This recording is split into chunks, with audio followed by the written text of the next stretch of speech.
मैं शुरू करना चाहूंगी कल की जो बात कर रहे थे उसकी कंटिन्यूएशन से। क्या कह रही हूँ? मतलब ये कि कल जब हम बातचीत कर रहे थे तो एक छोटा सा नुक्ता मैंने रेज किया था, एक इम्पोर्टेंट पॉइंट जो था तो छोटा लेकिन बड़ा इम्पोर्टेंट, कि हमें अपने माँ बाप का ख्याल करना चाहिए। हर रोज चाहे दिन के 5 मिनट या 10 मिनट हम पेरेंट्स के साथ बैठे, माँ के पैर दबा लिए, फादर के साथ बैठ के गपशप कर दी, फादर के पाँव दबा लिए, उनके साथ कहीं बाहर ड्राइव पे निकल गए, किसी तरीके से कुछ दिन के 5 या 10 मिनट निकाल के अपने पेरेंट्स के साथ गुजारें और उनको रिमाइंड कराएं कि आप उन्हें कितना प्यार करते हैं। क्योंकि जैसे कि मैंने कल भी बताया, मेरे फादर नहीं है और अक्सर मैं सोचती हूँ कि काश वो होते तो बहुत सी ढेरों बातें थी जो मैंने उनसे कहनी थी जो मैं कह नहीं पाई। तो जरूर वो बातें अपने पेरेंट्स से कह दें जो आप कहना चाहते हैं जब वो हयात है। जाने के बाद बहुत सी रिग्रेट्स रह जाती हैं। तो इसी पॉइंट पे मुझे ख्याल आया और हमारी पूरी टीम को ख्याल आया कि हम लोग पेरेंट्स की तो बात करें लेकिन माँ बाप के भी तो कुछ फराइज होते हैं अपने बच्चों की तरफ। और सबसे बड़ी बात यह है कि आजकल स्पेशली गर्मियों के मौसम में हम अपने बच्चों का घर के अंदर ढक के रखते हैं, टीवी चला देते हैं या कोई छोटी सी वीडियो गेम पकड़ा देते हैं और वो सिर्फ इन्हीं चीजों तक लिमिटेड हो जाते हैं। ये बहुत बुरी बात है। मुझे जब इस बात का एहसास हुआ कि ठीक है दिन में गर्मी होती है, हर वक्त हमजा को मैं बाहर नहीं निकाल सकती और मैं उसको नहीं कर सकती मतलब बहुत ज्यादा कड़कती धूप में, जिस तरह 10 और 2 के दरमियान तो बहुत शदीद धूप होती है, तो मैंने सोचा कि मैं उसको किसी एक्टिविटी में बिजी रखती हूँ घर के अंदर ही। तो अब मैं क्या करती हूँ कि हर रोज मैं उसको एक ऐसे दे देती हूँ कि एक उसने मजमून एक उसको दे देती हूँ, उसके ऊपर उसने ऐसे लिखनी होती है और साथ में उसने एक तस्वीर बनानी होती है उसी मजमून की। हर रोज उसको मैं एक टॉपिक दे के आती हूँ कि जितनी देर मैं काम पे हूँ तब तक वो बिजी रहे। जैसे कल का उसका टॉपिक था बिल्लियां, क्योंकि उसने पालतू बिल्लियां रखी हुई हैं 4, तो मैंने कहा आपने अपनी बिल्लियों के ऊपर एक मुझे कहानी लिख के देनी है और साथ में आपने उसकी तस्वीर बनानी है। आज की उसकी थीम है पायरेट्स, क्योंकि आपने वो एक फिल्म निकली है पायरेट्स ऑफ द कैरिबियन, तो बहुत ज्यादा बच्चे पायरेट पायरेट पायरेट से एक्साइटेड हुए हैं। कोई भी ऐसी थीम माँ बाप के ऊपर, भाई बहन के ऊपर, फूलों के ऊपर, पत्तों के ऊपर, किसी भी चीज का टॉपिक हर रोज अपने बच्चों को दे दें और उन्हें कहें कि भाई जो 7 दिन होते हैं हफ्ते के, हर रोज आपने एक एक ये चीज बनानी है और जो बेस्ट होगी वो जीतेगी एक तोहफा, छोटा सा कोई गिफ्ट दे दे या आइसक्रीम के लिए बाहर ले जाए। बच्चे तो इन्हीं छोटी छोटी चीजों से खुश हो जाते हैं और उनको इंसेंटिव भी मिल जाता है कुछ और करने का। मगर सबसे ज्यादा इंपॉर्टेंट है कि बच्चे बाहर निकलें और बाहर जाके खेलें कूदें और इंजॉय करें। अब बाहर जाके खेल कूद के से रिलेटेड कुछ रिसर्च है हमारे पास। एक जर्मन रिसर्च के मुताबिक बच्चों की बेहतर फिजिकल नशोनुमा यानी ग्रोथ के लिए जरूरी है कि पेरेंट्स बच्चों को घर पे बिठाए रखने के बजाय उनको खुली फिजा में लेके जाएं ताकि उनके बढ़ने में ज्यादा बेहतरी है। उसके अलावा ये भी बताना चाहूंगी कि विटामिन डी एक ऐसी विटामिन है, आपके विटामिन मिनरल्स ये सब चीजें जरूरी होती हैं आपकी ग्रोथ के लिए, एक ऐसी विटामिन है जिसमें जिसकी बहुत से लोगों में कमी है। हम बहुत से लोग इसमें डिफिशिएंट है। मैंने भी अपना जब टेस्ट कराया तो पता चला कि मेरी भी उसमें बहुत सीवियर डिफिशिएंसी है। तो मैं आपको यही रेकमेंड करूंगी कि प्लीज आप भी धूप में निकलें और बच्चों को भी बाहर निकालें, क्योंकि 90% जिस्मानी जरूरत विटामिन डी की बाहर धूप में निकलने से ही पूरी हो जाती है। उसके अलावा स्वीडन की गोथान यूनिवर्सिटी की रिसर्च के मुताबिक 9 से 10 साल के बच्चों को अगर आप घर से नहीं निकलने देते तो आगे और कंप्यूटर्स पे हर वक्त उनको खेलने देते हैं तो आगे जाके ये बच्चे पढ़ाई में कमजोर भी होते हैं और फिजिकली वीक भी हो जाते हैं। तो प्लीज ये चेंज आज से अपने घरों में लेके आए और कुछ ही तो 15 मिनट के लिए फुटबॉल लेके माएं चले, हस्बैंड बिजी होते हैं, थके हुए आते हैं काम से, उनको हम टेंशन नहीं देते। आप ही फुटबॉल लेके बाहर जाके बेटी हैं बेटे हैं बच्चों के साथ एंजॉय करें थोड़ी देर के लिए, आपके लिए भी अच्छा है और आपके बच्चों के लिए भी, और बच्चे भी फील करेंगे कि आपने उनको टाइम दिया घर के कामों से हटके। अब एक छोटी सी ब्रेक लेनी है। ब्रेक में जाने से पहले हमसे राब्ते की इन्फॉर्मेशन ले लीजिए। 042992000647, ईमेल एड्रेस है mj@ptv.com.pk। टाइप करें mj स्पेस आपका मैसेज, आपका नाम 7886 पे भेजिए और फेसबुक का हमारा एड्रेस है www.facebook.com/morningwithjugan और पोस्टल एड्रेस है 21 Mahmood Hasan Ali road, PTV centre Lahore.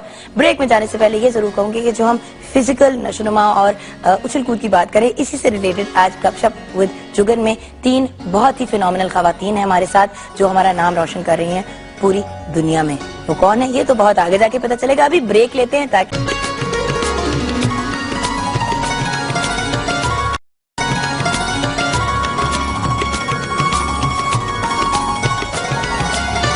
जी हाँ, वेलकम बैक व्यूअर्स। आपको पता है इंसान डेली लाइफ में इतना बिजी होता है कि कभी कभी कुछ ऐसी चीजें होती है जिनका इंसान को पता ही नहीं चलता। मुझे अभी बल्कि ब्रेक में ही इन्फॉर्म किया गया है कि अब्दुल सत्तार ईदी साहब जो हैं कुछ रोज से बीमार हैं और एज भी कुछ उनकी ऐसी है, लेकिन उनके लिए हम सब ने ढेरों दुआएं करनी है। प्लीज आप जब नमाज पढ़ें अल्लाह ताला के सामने हाथ उठाए तो उनके लिए भी आपने प्लीज बहुत दुआ करनी है ताकि वो जल्दी ठीक हो जाएं।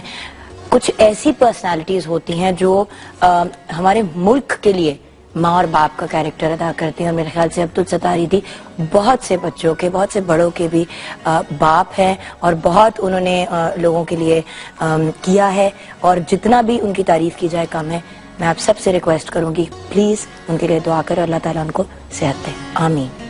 अस्सलाम वालेकुम। वालेकुम अस्सलाम। सॉरी ही आके मूड से शुरू किया और फिर एकदम से सीरियस नोट पे मैं आपकी तरफ आ गई, लेकिन चलें नॉर्मल कर सकते हैं हम अपना मूड कर सकते हैं। मुझे ये बताइए कि हम आज भी ज्यादा डिशेस बना रहे हैं। बिल्कुल, आज सिंपल अनकॉम्प्लिकेटेड, जैसे कि मेरी नानी कहती थी कि जिस लड़की को आलू गोश्त नहीं बनाना आता उसकी शादी नहीं हो सकती। नहीं, ये बात बिल्कुल ठीक है। आलू गोश्त की भी टेक्निक होती है, क्योंकि आलू गोश्त बनाना भी जो इंसान आता है किसी को आता नहीं है, या तो बहुत पतला शोरबा बन जाता है आलू गोश्त की तरह, या बिल्कुल काला सा काढ़ा बन जाता है। काढ़ा सा बन जाता है। ऐसा नहीं होगा। इसकी जो टेक्निक बेसिकली ना, आप इसकी पहले ग्रेवी बनाएं, ग्रेवी की बनाएं, फिर उस पर गोश्त डालें।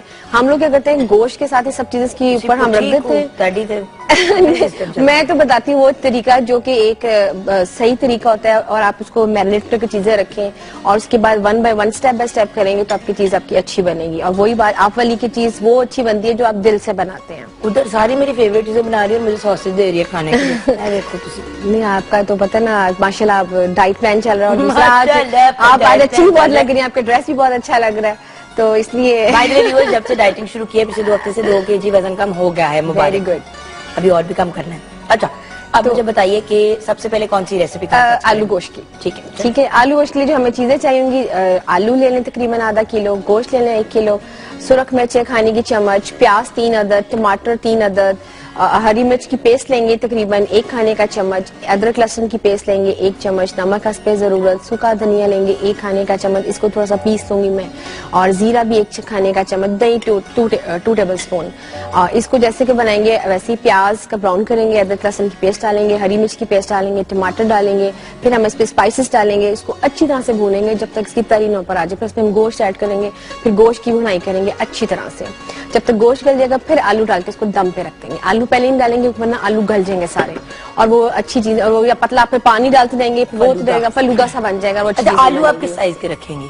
नॉर्मल, ना छोटे ना बड़े, मतलब 1 आलू के मैं 3 कट्स करूंगी। 1 आलू के 3 कट करेंगे। प्लीज मेरी रिक्वेस्ट है, इससे मैं किसी के घर आलू गोश्त खाने के लिए एनी जी बोटिया थे, एने बड़े आले, आलू भी जो आले थे, मैं रिक्वेस्ट कर रही हूँ इतने बड़े आलू ना रखे लगता है। आलू बिल्कुल नॉर्मल साइज करेंगे, क्योंकि बोटी से थोड़ा छोटा साइज आलू का होगा, क्योंकि अगर आलू बड़ा हो बोटी छोटी हो, इक्वल दोनों की साइज होंगे कि जब आप चीज अपनी प्लेट में डालेंगे। मियाना रवि और बराबरी से पहले आलू और आलू और गोश्त। अच्छा, और दूसरी जो डाल रहे हैं मूंग की दाल है, कल जैसे बनाई थी हमने साबुत मसूर की, आज हम बना रहे हैं मूंग की दाल।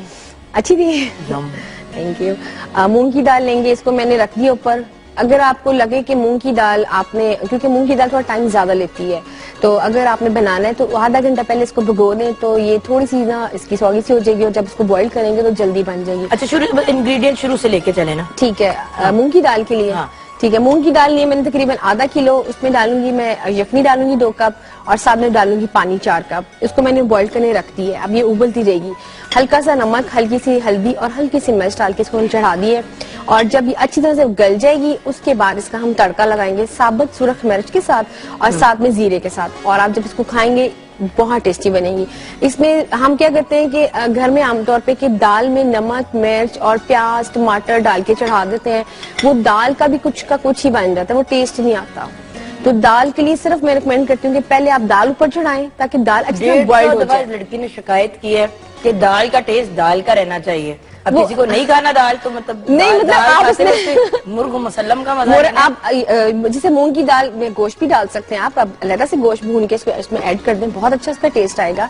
आप उसमें कोई क्यूब डाल सकते हैं या भी डाल सकते हैं। बच्चे अगर नहीं खाना खाते ना लेकिन दाल शौक से खाते, थोड़ी सी गोश्त को लेके ना अगर आप उसको ब्लेंडर करके उसके अंदर मिक्स कर दें बहुत अच्छा तो कम बनता से कम है। आपके वो थोड़ा बहुत प्रोटीन का कंटेंट भी और आ जाएगा। अव्वल तो दाल में भी काफी डिसेंट अमाउंट होता है प्रोटीन का। बिल्कुल। और दूसरा ये कि हम जैसे चिकन वगैरह लेते हैं तो उसकी कई सी हड्डियां होती है जो हम गोश्त में नहीं डालते हैं। आप उसका यखनी बना के निकाल के रख लेना, अगर फ्रिज में भी दाल में उसको ऐड करें, उसका इतना अच्छा पानी टेस्ट के आएगा। साथ-साथ उसमें बहुत अच्छा उसका यखनी भी टेस्ट डाल दें। बहुत अच्छा उसका टेस्ट बनता है कि आप जब खाएंगे आप इसको एज ए चम्मच से खा लेते हैं, चावल के साथ बहुत अच्छा लगता है। थिक बनाएंगे तो रोटी के साथ खा सकते हैं, अगर थोड़ी सी इसको पतली कर लेंगे तो चावल के साथ खा लेंगे। मैं इसको थोड़ी सी थिक रखूंगी ताकि आज हम रोटी के साथ इसको खा सकें, आलू गोश्त और साथ दाल।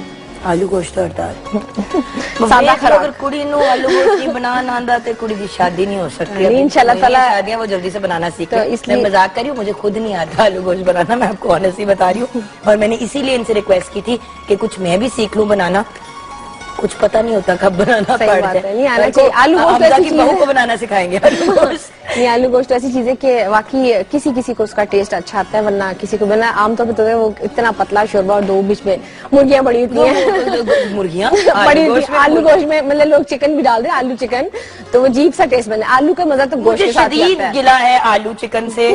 उस दिन मैं कराची में रिकॉर्डिंग पे थी, काफी नहीं अब तो अरसा दराज हो गया, मॉर्निंग शो शुरू करने से पहले कराची में शूटिंग पे थी व्यूअर्स, मतलब ड्रामे की शूट चल रही थी और एकदम से मैंने कहा जी खाने में क्या है आज, कहती जी आलू चिकन। मैंने कहा ये आलू चिकन मैं समझी शायद आलू की भुजिया है और मुर्गी का सालन है। वो जब आया तो मैं इसकी शक्ल देखी, मैंने कहा ये किस किस्म की वाहियात डिश बनाई है, लेकिन अपेरेंटली बहुत ज्यादा पसंद की जाती है और बड़ी नॉर्मल डिश है। मैंने कभी जिंदगी में आलू और चिकन खाई नहीं थी। ये आलू का कॉम्बिनेशन गोश्त से बनता है। चीज अच्छी बनी हो तो आपको ऑब्वियसली अच्छी लगती है, और चीज अच्छी ना बनी हो तो चाहे जितनी मर्जी क्यों ना वो महंगी हो या जैसी हो, आप उसको नहीं, उसका टेस्ट अच्छा होगा आप उसको नहीं खाएंगे।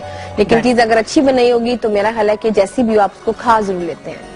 बिल्कुल सही कहा आपने, फरमाया खातून खास।